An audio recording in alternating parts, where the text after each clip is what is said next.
Hello everybody, this is Kiyoshi here and welcome back to another episode of Kiyoshi's Aquarium.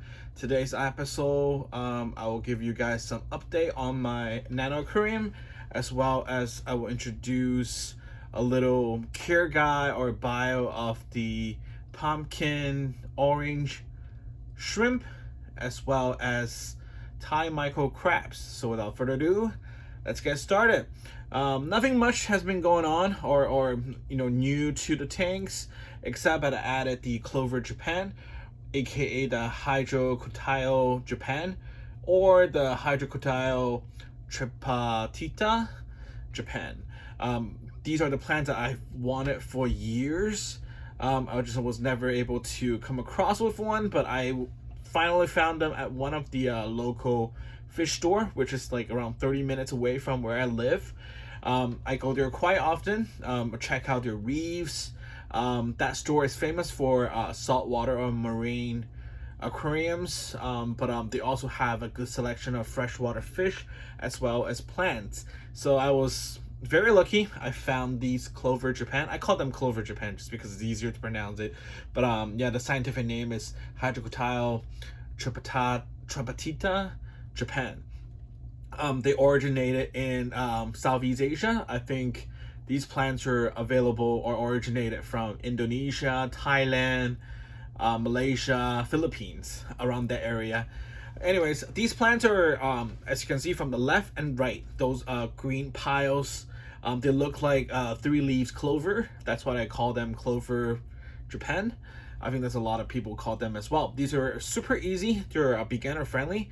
And once they, I just had them for a few days. So once they mature, settle down, they should start blossoming in no time. And these are a fast grower as well. These are very versatile plant. Like I said, very beginner friendly. You can root them to the substrate. You can just let it flow as it is. You can attach them to a driftwood or a rock, just like Anubias or Java firms. So depending on, there's multiple ways of taking care of this plant, and this plant requires very low light.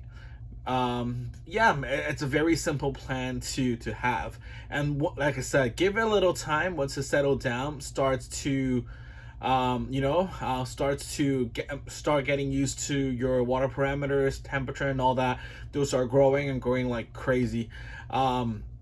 Usually these plants are being used as a mid-ground plant, but if you have nano aquariums, these are also good as a background plant because they will grow very tall if you don't trim them. There are also people using it as a carpet plant. All you gotta do is put it in the foreground, but you gotta do a lot more maintenance because you gotta cut it, because like I said, these plants do grow like crazy.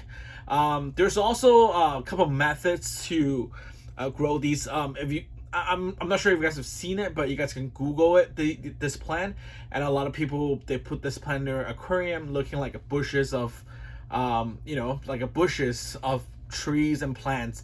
All you gotta do is just compress it. Every time you do a water change, just use like a knit or something, just kind of press it, or use your hand. Press it a little. The more you press it, it's just gonna be more compact, and they're just gonna become bushier. And if you don't press it, it's cool too. It's just gonna grow taller and taller. You just have to trim it, and then it will look very cool. Hopefully, a couple months from now, you guys can see the progress. I cannot wait to see the progress myself. They will look very beautiful. The banana plant in the middle is looking absolutely amazing. It's growing like crazy. I think that's also the healthiest plant in this entire aquarium, because I normally feed my fish from the front. That's where also you see some algae growing over there as well.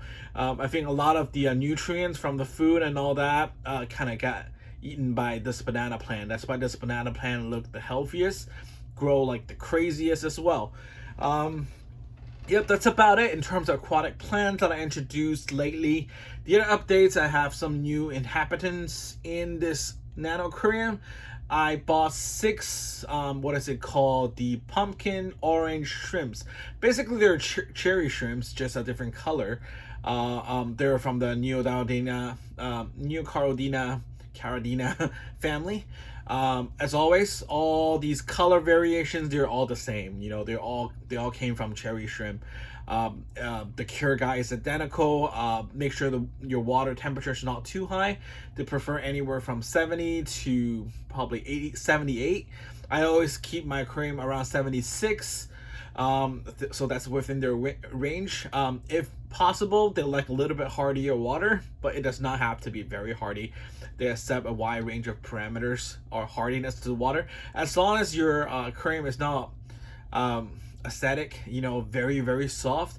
They should be fine, because they do need to mow and then in order to grow. As you can see, there's one right there next to Java Firm. It's yellow there.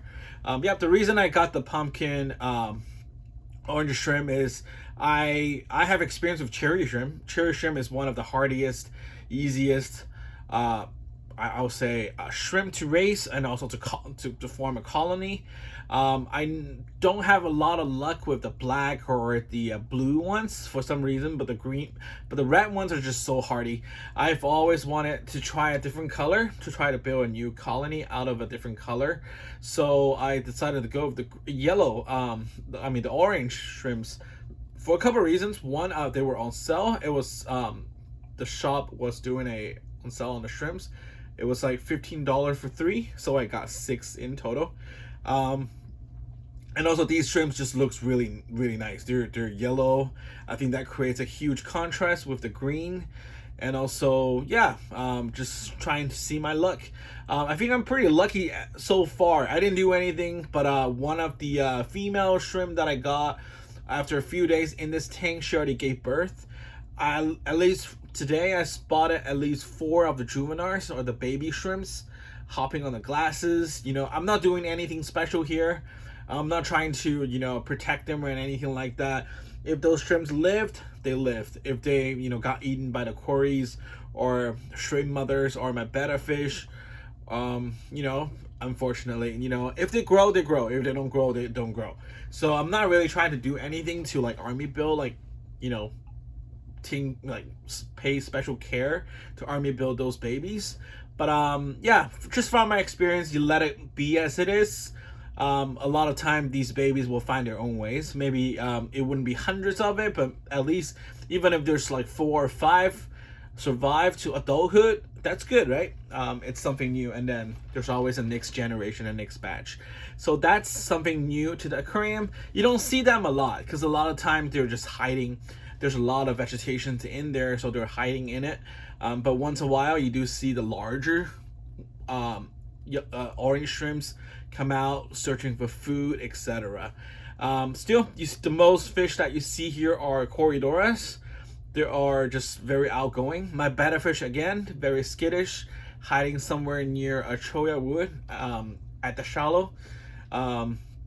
So you guys rarely see it as well. Yep, the other new species that I added is a Neri snail, horned Neri snail, which I already mentioned in my previous videos, and also Thai microcrabs. I've done a lot of shorts on that species. Basically, Thai microcrabs, they're fully aquatic.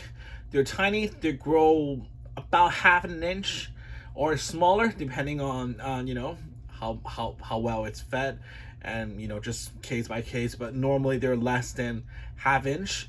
They're very peaceful aquatic invertebrates, and then all you gotta do, just make sure, all they gotta do, they're just scavengers. They eat anything that comes to their mouth. And usually people take care of them in a smaller aquarium, like a 1 gallon or less, so there's more chances of you seeing them, because they like to hide. They like to hide near the roots, under the plants. They like to be covered, because like I said, they're the bottom feeders in the, in an aquarium society. A lot of fish can eat them because they're so tiny. Luckily, besides the betta fish that I have, that I think might be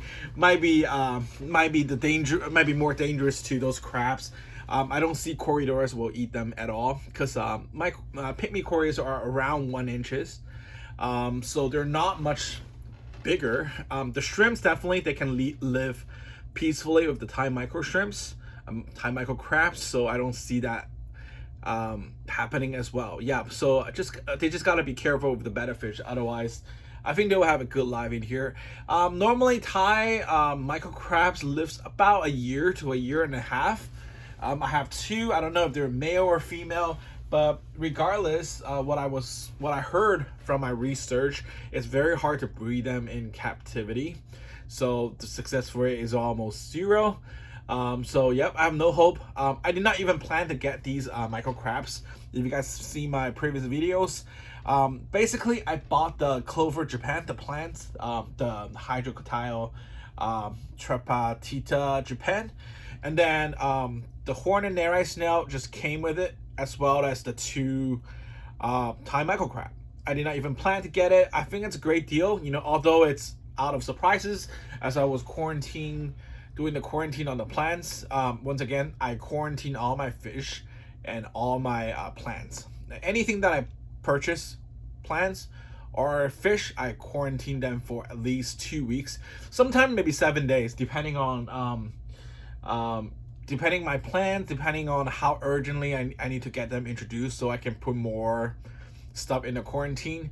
I only have one quarantine tank, by the way, that's why. But usually 7 to 14 days quarantine.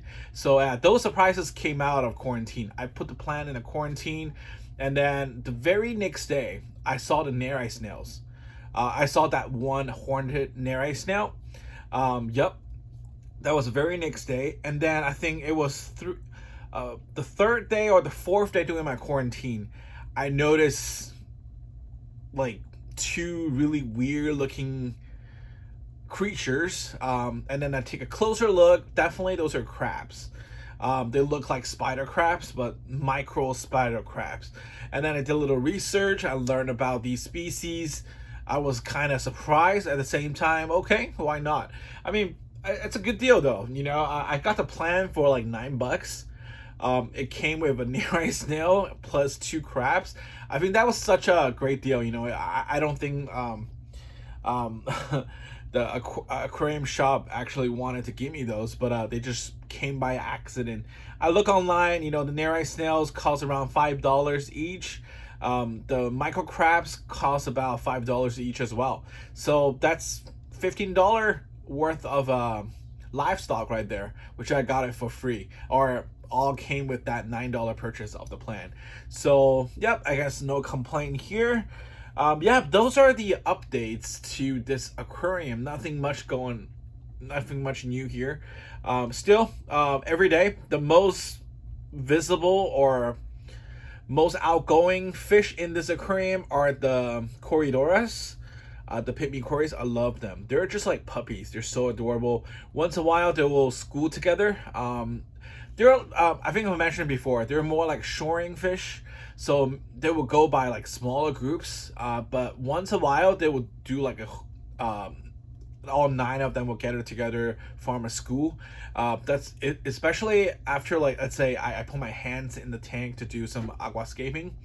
Maybe they sense danger or something, or whenever I did something new to the aquarium, then they will form a school and just kind of school around, try to explore together on the new plants or the new fish that I introduced. So yeah, they're quite interesting. I love it. They're also very outgoing, very active throughout the day. A lot of times, what I learned from research, they're night people. You know, like they come out during nighttime, especially when the light is off. But for my case, they're outgoing like 24/7. Like they don't even need to sleep or something like that. But luckily, you know, so far since day 1 that I set up this tank, there has been 0 casualty rates on both my fish and aquatic plants. All the plants I put in there are beginner friendly plants, and they all lived up till today. And all the fish that I put into this tank, including pygmy cories, the alien betta, the shrimp so far, and also the snail, they all lived. The crabs, I can never find them after the first date, so I don't know how they're doing. I suspect they're living. If not, probably got eaten by my betta fish. But anyways, yep, this is just some quick updates on what's going on with my nano tank. And yeah, thank you guys for watching, and I'll talk to you guys in the next video. Bye bye.